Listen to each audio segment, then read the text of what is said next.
Hola, ¿qué tal? A continuación vamos a exponer el tema de evaluación psicológica en víctimas de trata. Nuestro objetivo será realizar un análisis de los protocolos que tenemos en la República Mexicana y actualmente son estos los que se mencionan. Hola, ¿qué tal? Mi nombre es Paola Casillas. Yo les voy a hablar acerca de 3 protocolos que tratan de prevenir, investigar, erradicar, sancionar, atender lo que son los delitos de trata de personas. Primero está el de Aguascalientes, que su objetivo es establecer cómo se comete este delito y qué formas y fines tiene, ¿no?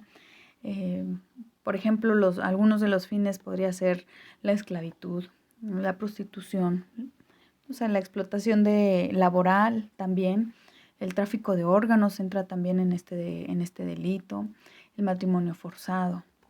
¿Y cómo lo llegan a hacer? Pues bueno, las formas son variadas. Por ejemplo, la fuerza física, lo que es la manipulación, las amenazas, ya sea hacerle daño a ellos o a su familia, ¿no?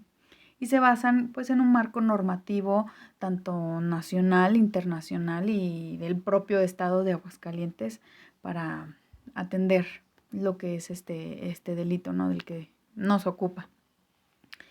Se basa en algunos principios, bueno, son bastantes, pero yo solo les voy a mencionar algunos porque que creo que o considero que son importantes, ¿no? Como lo que es la máxima protección, la perspectiva de género, la prohibición de la esclavitud y la discriminación, el interés superior de la niñez y pues bueno, muchos otros.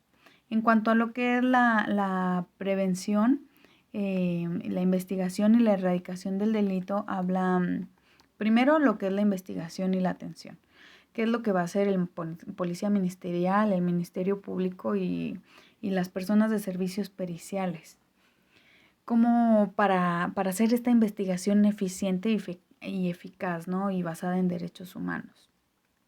En cuanto a la prevención, pues trata de investigar por qué se da este fenómeno social, cuáles son los factores de riesgo y de vulnerabilidad para llegar a ser víctima y bueno, las repercusiones que puede haber en las diferentes áreas como lo es no sé, la psicológica, la jurídica, la social, repercusiones familiares, sociales. Y en cuanto a la erradicación, pues habla sobre lo que es las herramientas jurídicas para tratar de brindar lo que es la protección, la reparación del daño y yo creo que principalmente la restitución de derechos que se les fueron quitados cuando estaban viviendo este delito, ¿no? Después, ahora sí viene lo que es el protocolo de Jalisco. Se basa en los mismos principios que en el protocolo anterior y bueno, su principal objetivo es la atención y la protección que deben brindar los servidores públicos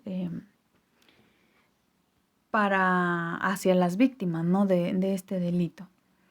Y menciona que hay que detectar primero para poder identificar el delito y posteriormente pues brindarles una protección y una atención a las víctimas, identificando sus diferentes necesidades, como, no sé, las físicas, las psicológicas, pueden ser las jurídicas también, ¿no? Y las sociales, porque no nada más es sobre la persona o las personas que fueron víctimas, sino la sociedad en sí. Los posibles indicadores pudieran ser la edad, el sexo, el lugar de origen, los contextos en que se encuentran, los factores de riesgo y de vulnerabilidad. Menciona que hay que realizar una entrevista en la que se debe de investigar cuál es la temporalidad, el tipo de delito de trata, perdón, que vivió esta persona. Aplicar una evaluación de riesgo para de ahí saber cuáles van a ser las medidas de protección y atención de la víctima, ¿no? Se menciona el plan de atención que vendría dividiéndose en dos, el plan de atención inmediata y el plan de atención integral. El de atención inmediata pues es, como su nombre lo dice, ¿no? Restablecer a las personas, no sé, por ejemplo, si tienen hambre, si tienen sueño, si necesitan una protección y tal, ¿no? Atendiendo la salud, ya sea física y mental, y desde diferentes áreas, ¿no? Como la jurídica, trabajo social, psicológica, entre otras. Y por último, está el Protocolo de Puebla. Este habla más sobre lo que son las etapas procesales y el actuar tanto del Ministerio Público como de la Policía Ministerial y de los peritos que se involucran en esta investigación, ¿no? ¿Cuáles son los conocimientos que tienen que tener estas figuras y la sensibilidad que deben contar para trabajar y atender este tipo de delitos, ¿no? Este protocolo menciona que tiene 3 etapas. La primera es la de investigación, que a su vez se divide en 2, la inicial y la complementaria. La segunda etapa es la intermedia, o también se le puede llamar como preparación a juicio. Y la tercera es ya el juicio como tal. Esta investigación, el protocolo dice que se tiene que llevar bajo unos principios como lo es la inmediatez, la eficiencia, el profesionalismo, que tiene que estar libre de estereotipos y tiene que ser dentro de la legalidad, tiene que ser objetiva y eficiente, ¿no? Y pues en general trata de delimitar qué es lo que se va a hacer, cómo se va a hacer, quiénes lo van a hacer o quién lo va a hacer, cuáles son los recursos que se van a utilizar y dar un objetivo a esta investigación que estén conforme a la ley, ¿no? O dentro de la ley. Y pues básicamente es esto. Muchas gracias, les mando un fuerte abrazo. Ahora bien, dentro de las buenas prácticas que encontramos en el estado de Colima, encontramos un protocolo diferenciado, resalta la importancia de los grupos de atención prioritaria. La evaluación psicológica aquí la define de 2 maneras, como valoración e intervención con la víctima, y esto va encaminado a un acompañamiento sobre el diseño del proyecto de vida. Con respecto al Estado de México, retoma dentro de sus buenas prácticas el consentimiento informado para que la víctima sea evaluada psicológicamente, posteriormente canalizada tal vez a un refugio en caso de alguna valoración de riesgo, y también retoma las recomendaciones éticas y de seguridad para entrevistar a mujeres. ¿Qué tal? Mi nombre es Jimena Pino y yo voy a hablar acerca de algunos protocolos del interior de la República para combatir y erradicar la trata de personas, y en uno de ellos es el de Coahuila. Bueno, en Coahuila el protocolo se centra mucho más en buscar evitar desviaciones en el relato, lo que implica que la víctima, tiene que señalar de manera concreta los hechos, lo que puede llegar a ser revictimizante. Y esto lo toman como una prueba realmente importante o realmente fuerte en este sentido. Ahora, esta parte se va a trabajar como una testimonial y va a tener una responsabilidad penal.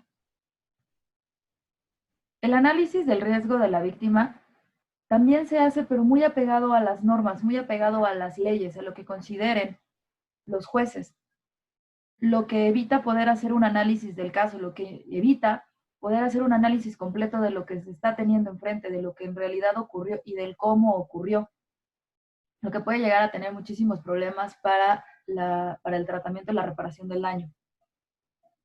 De la misma manera, la pericial es opcional y se centra en buscar señales y causas que van a ser utilizadas como prueba. Entonces, ¿qué nos refleja este punto? Que realmente no se hace una investigación, solo lo que la pericial pueda arrojar, eso lo van a tomar como una comprobación. Evidentemente, llegando a perder mucha información que puede llevar a datos más importantes o que puede llevar a datos mucho más fuertes para ser utilizados en juicio. Ahora, en el estado de Oaxaca, este protocolo es el protocolo de atención a víctimas e investigación de los delitos de trata. Se centra mucho en la no divulgación.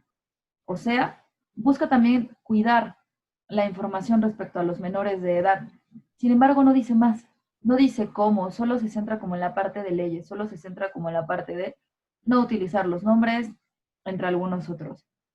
De la misma manera, la evaluación psicológica se limita a aspectos burocráticos de consentimiento. Los 11 puntos que se manejan solo son referentes a que la persona te diga que está de acuerdo, que la persona te diga que entendió y que justifiques el por qué vas a utilizar ciertos instrumentos.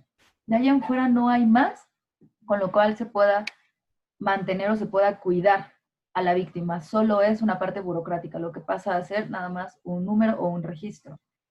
De la misma manera, la entrevista indica que se tiene que hacer una calificación e interpretación e integración de los resultados. Nos parece que es una situación obsoleta en la cual buscan ponerle un diagnóstico como tal a la víctima o lo que está ocurriendo y no hay un entendimiento por completo de lo que significa. Solo es, tenemos ciertos estándares y a eso es lo que se tiene que apegar, como si lo volvieran desde los elementos de la psicopatología. Entonces, no hay un entendimiento real.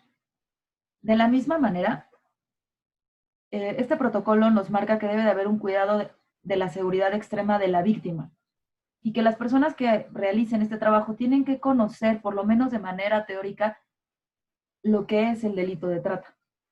Esto es importante porque en algunos otros protocolos no lo mencionan, solo mencionan como bueno, deben de saber la parte de las leyes, pero no aspectos teóricos, lo que destaca la necesidad de capacitación en estos temas.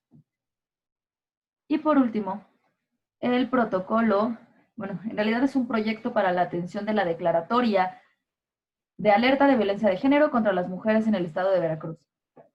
Aquí tenemos un severo problema, ya que realmente unifica diferentes delitos, como violencia familiar, violencia sexual, trata de personas y feminicidio, todo relacionado con género, lo que llega a ser sumamente limitante y tampoco nos indica una serie de pasos o una serie de factores a tomar en consideración. De la misma manera, integra a la víctima desde el primer contacto. Nos dice que la víctima en cuanto llega debe de recibir atención psicológica, pero prepararla para una terapia de rehabilitación. No ve más allá de la reparación del daño, simplemente manda directo a terapia, lo cual llega a ser limitado. Y hace hincapié en tener sumo cuidado de no revictimizar, haciendo preguntas directas o dudar de la veracidad. No hay un elemento de sensibilización, no hay aspectos en los que se haga hincapié de tener que estar preparado, tanto de manera teórica como de manera personal ante estos elementos.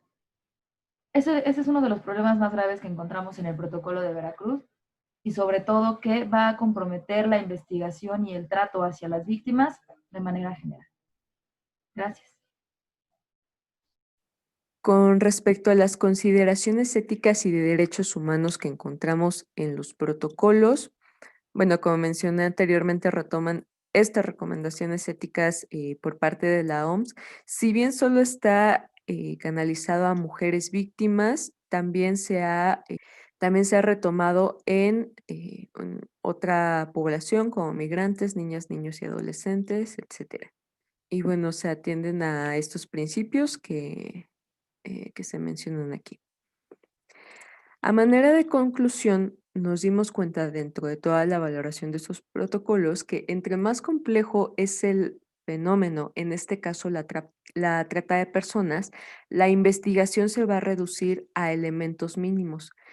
Toman la entrevista como parte de una valoración psicológica, no se ahonda más, pero la entrevista también en algunos estados se vuelve como un formato a requisitar, lo cual también es parte de una mala práctica y de la falta de entendimiento del enfoque de derechos humanos para la evaluación psicológica en víctimas de trata.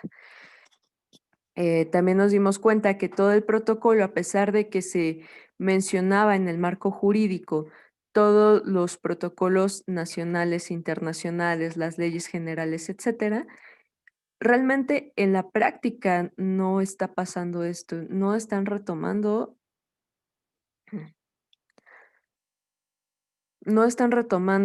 el enfoque de derechos humanos y la perspectiva de género que debería de tener al menos estos protocolos.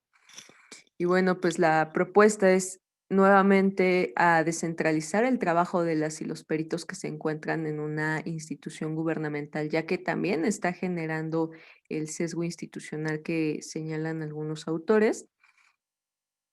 A nosotras como psicólogas, psicólogos, también nos toca fomentar el pensamiento crítico dentro de nuestras prácticas para así construir protocolos que verdaderamente tengan un enfoque de derechos humanos, perspectiva de género y una mirada interseccional